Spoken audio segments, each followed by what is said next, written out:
ಹಾಗೆ ನಮ್ಮ ಪರಿಸ್ಥಿತಿ ಹಾಗೆ ಆಗಿದೆ. ಆದರೂ ಸಂಪ್ರದಾಯ ಎರಡು ಮಾತಾಡಬೇಕು ಆಡ್ತೇನೆ. ಒಂದು ಮಾತಿದೆ, ಧರ್ಮ ಕರ್ಮಗಳ ಸಂಯೋಗದ ಫಲವಾಗಿ ಭರತ ಭೂಮಿ ಅಂತ ಪವಿತ್ರವಾದ ಭೂಮಿಯಲ್ಲಿ ನಾವು ಜನಿಸಿದ್ದೇವೆ ಅಂತ.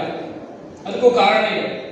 ಇಡೀ ಜಗತ್ತಿನಲ್ಲಿ ಅತ್ಯಂತ ಶ್ರೇಷ್ಠವಾದ ಭೂಮಿ ಯಾವುದು ಕೇಳಿದ್ರೆ ಭಾರತ, ಅತ್ಯಂತ ಪವಿತ್ರವಾದ ಭೂಮಿ ಯಾವುದು ಕೇಳಿದ್ರೆ ಭಾರತ. ಅದಕ್ಕೆ ಕಾರಣ ಏನು ಅಂತಂದ್ರೆ, ರಾಮಾಯಣ ಮಹಾಭಾರತಂತಹ ಕಥೆಗಳು ನಡೆದೋಗಿದ್ದು ನಮ್ಮ ಭಾರತ ದೇಶದಲ್ಲಿ.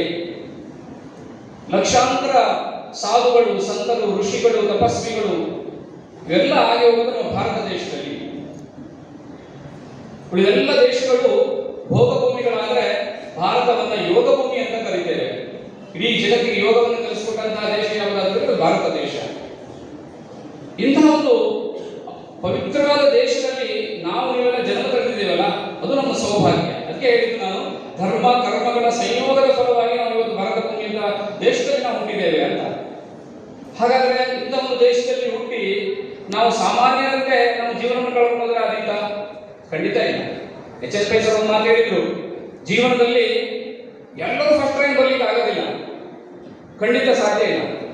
ಆದರೂ ಸಮಾಜ ನಡೆಯೋದಿಲ್ಲ, ಜಗತ್ತು ನಡೆಯೋದಿಲ್ಲ. ಯಾಕೆ ಕೇಳ್ತೀರಿ? ಎಲ್ಲರೂ ಫಸ್ಟ್ ರ್ಯಾಂಕ್ ಬೇಡ, ಎಲ್ಲರೂ 95 ಅಬೌವ್ ಮಾಡಿದ್ರು, ಎಲ್ಲರೂ ಸಾಫ್ಟ್ವೇರ್ ಇಂಜಿನಿಯರ್ ಆದ್ರು, ಎಲ್ಲರೂ ಡಾಕ್ಟರ್ಸ್ ಆದ್ರು. ಹಾಗಾದ್ರೆ ಹೋಟೆಲ್ ನಡೆಸೋರು ಯಾರು ಸ್ವಾಮಿ? ಅನ್ನ ಬೆಳೆಸೋರು ಯಾರು ಸ್ವಾಮಿ?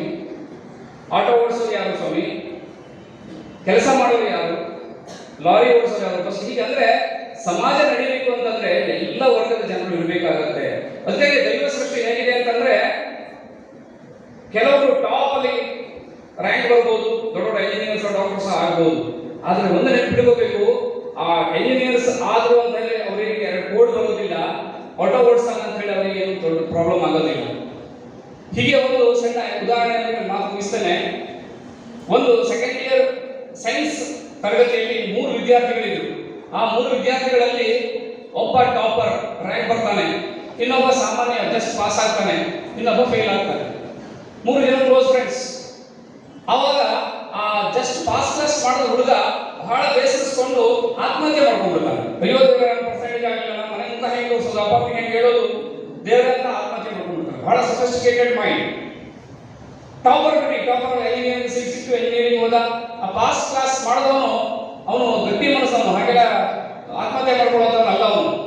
ಹಾಗೆ ಕೆಲವು ವರ್ಷ ಉಳಿದು ಆ ಇಂಜಿನಿಯರಿಂಗ್ ಮಾಡೋ ವಿದ್ಯಾರ್ಥಿ MTech ಮತ್ತೇನೋ ಮಾಡಿ ಗೋಲ್ಡ್ ಮೆಡಲ್ ಪಡ್ತಾನೆ, ರ್ಯಾಂಕ್ ಬಂದ ಆದ್ಮೇಲೆ ನೆಕ್ಸ್ಟ್ ಏನು ಅಂತ ಅಂತಂದ್ರೆ ಜಾಬ್ ಹುಡುಕೋದಲ್ವಾ, ಹುಡುಕ್ಲೇಬೇಕು, ಅನಿವಾರ್ಯ ಜಾಬ್ ಹುಡುಕ್ತೀವಿ. ಒಂದು ಕಂಪನಿ ಇಂಟರ್ವ್ಯೂ ಬಂದು ಹೋದ. ಆ ಇಂಟರ್ವ್ಯೂ ಹೋದಾಗ ಅತ್ಯಂತ ಚಂದ ರೀತಿಯಲ್ಲಿ ಅಂದ್ರೆ ಡ್ರೆಸ್ ಹಾಕೊಂಡು, ಟೈ ಹಾಕೊಂಡು, ಸುಟ್ಟು ಬುಟ್ಟು ಹಾಕೊಂಡು, ಅಂದ್ರೆ ಇಂಟರ್ವ್ಯೂ ಸೆಲೆಕ್ಷನ್ ಆಗಬೇಕು, ನಾವು ಬಹಳ ದೂರ ಅಂತ ಬಿಡಿ, ಗೋಲ್ಡ್ ಮೆಡಲ್ ಅವನು ಹೋಗ್ತಾನೆ. ಇಂಟರ್ವ್ಯೂ ಕೂತವ್ನು ನೋಡ್ತಾನೆ. ಆ ಇಂಟರ್ವ್ಯೂ ಮಾಡಿದ ಕಂಪನಿ ಓನರು ಎಲ್ಲ ನೋಡಿದಾಗ ಆಯ್ತು.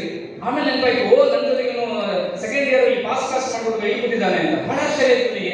ಇದೇಂದ್ರೆ ಎದ್ಕಲ್ಲ ಅವ ಒಂದು ಕಡೆ ನೀ ಇಲ್ಲಿ ಮಾಡಿ, ನೀ ಇಂಟರ್ವ್ಯೂ ಬಂದಿದ್ದೇನೆ, ಹೇಗೆ ಈ ಸ್ಥಾನಕ್ಕೆ ಬಂದೆ ನೀನು ಅಂತ. ಅವನ ಫ್ರೆಂಡ್ ಅವನು. ಅವಾಗ ಅವನು ಹೇಳ್ದ, ಏನಿಲ್ಲ ಮರೆ, ನಾನು ಸೆಕೆಂಡ್ ಇಯರ್ ಪಾಸ್ ಕ್ಲಾಸ್ ಆಯ್ತಲ್ಲ, ಮುಂದೆ ಓದೋದು ಬೇಡ ಅಂತ ಅಂದ್ಕೊಂಡೆ, ಒಂದು 2 ದನ ಕಟ್ಟಿದೆ ಮರೆಯ ಆಕಳು, ಒಂದು 10-15 ಲೀಟರ್ ಹಾಲು ಮಾರಾಟ ಮಾಡಿದೆ, ಚಲೋ ಉತ್ಪನ್ನ ಬಂತು. ಮತ್ತೊಂದು ವರ್ಷ ಬಿಟ್ಟು 4 ಆಕಳು ಕಟ್ಟಿದೆ, ಆಯ್ತು 6 ಆಕಳು ಆಯ್ತು, ದಿನಕ್ಕೆ ಒಂದು 100 ಲೀಟರ್ ಹಾಲು ಮಾರಾಟ ಮಾಡಿದೆ, ಮತ್ತು ಚಲೋ ಉತ್ಪನ್ನ ಬಂತು, ಒಂದು 50 ಆಕಳು ಕಟ್ಟಿದೆ. ಹಾಗೆ ಬೆಳೀತಾ ಇಡೀ ರಾಜ್ಯದಲ್ಲಿ ಒಂದು ಡೈರಿಯನ್ನೇ ಮಾಡೋದು. ಹಾಲಿನ ಡೈರಿ ಮಾಡ್ತಾನೆ. ಇಡೀ ಹಾಲಿನ ಡೈರಿಗೆ ಓನರ್ ಅವನು.